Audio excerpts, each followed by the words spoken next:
Hi, Oliver. You have done an amazing job of learning page 1 on scrolling. I am so impressed. Your top part exactly right. You're moving from the C chord to the A chord to the F chord and then a step up to G. And in the left hand, I wanted to let you know you are working harder than you have to because I hear you play a C chord and then an F chord.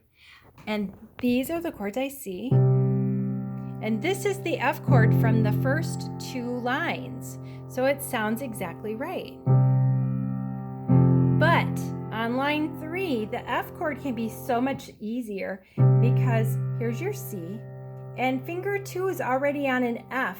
So all you have to do is push finger 2 and put your thumb up one step, and that's your F chord.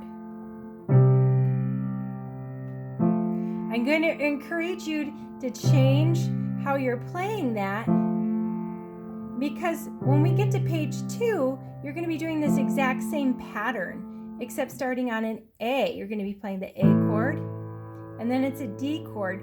Finger 2's already on D, and you slide your thumb up.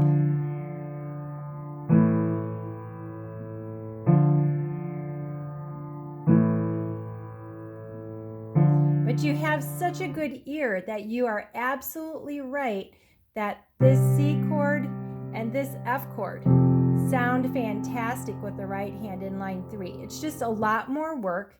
And if you learn to play this pattern, then when you get to page 2, you're doing the same pattern, just starting on an A.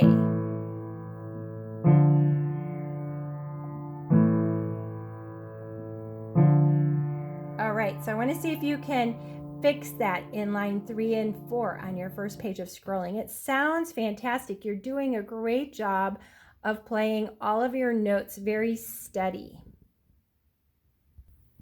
Okay, put the phone overhead so you could see what I'm talking about. I'm going to play line 3 and 4, and I'm going to have you watch for the left hand doing very little moving.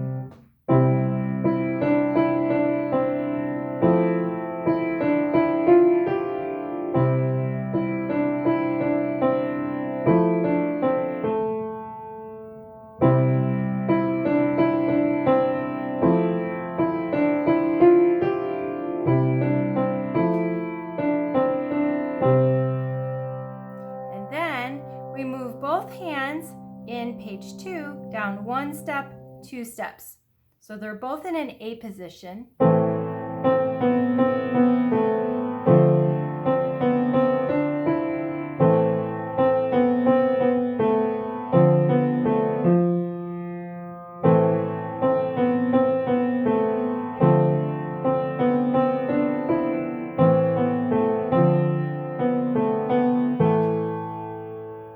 Those first 2 lines on the second page are exactly the same as line 3 and 4 on page 1.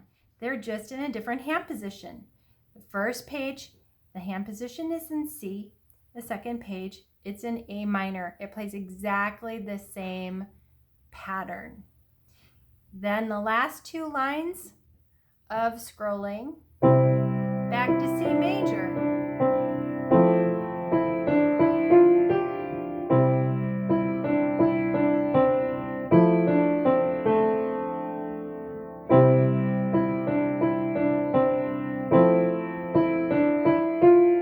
Okay, here's where it gets tricky. The left hand's going to go down by skips.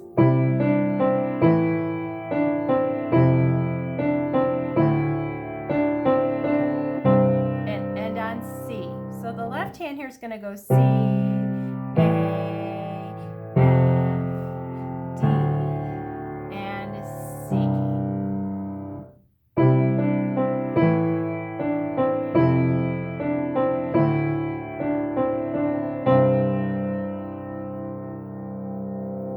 All right, I can't wait to hear what you're going to do with scrolling for your next recording. And I love your hand in. Let me see if, yeah, my hands are right in the bottom here. So here's middle C, here's bass C, and here's the low bass C. And you did a fantastic job going slow and steady.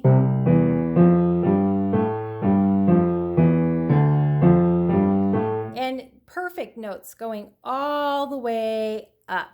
So when we get to B, we're almost at the end. And you stopped. Because I'm not sure you knew what to do. We just have to come back down. D is the last note because we're not going to end on C. That's where you would want to end, but we're going to turn around. So when we're on the B, stop on D. That's where our last note is before we turn around. So I really think it's important to be able to go down before we really make sure that that turnaround is nailed. So it's absolutely fine. Stop. And now let's start on the G. And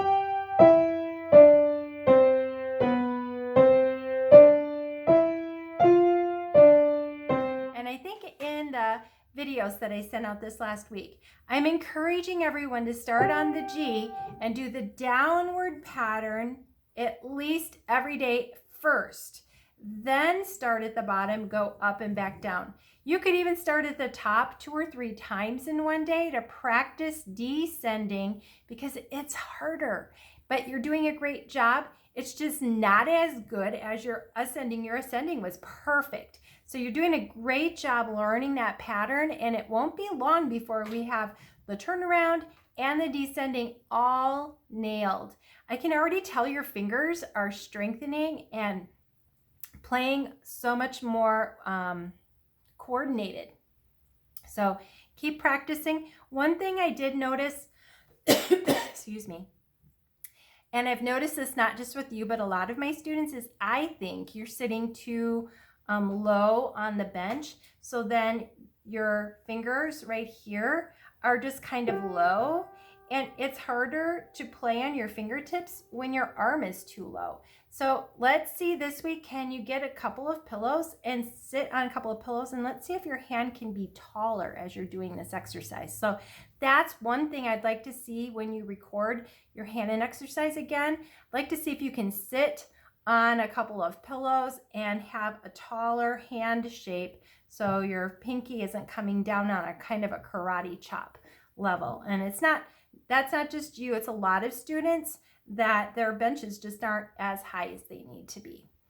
Alrighty, so that's all I'm going to put on this video. Gives you a lot to work on, and if you need to go back and play the video again and pause when there's a direction or something for you to do and work your way through it, you could use the video each day as kind of a guide when you are practicing. I miss seeing you in the studio. It's so much nicer for us to be able to see right there on the spot. And if you have a question, for me to answer it, but don't hesitate to take more videos, and I can help you during the week. You don't just need to send like one day a week. Go ahead and send me videos as you have questions and you want me to see something or you need help with anything. So you have a great night. We'll talk to you soon.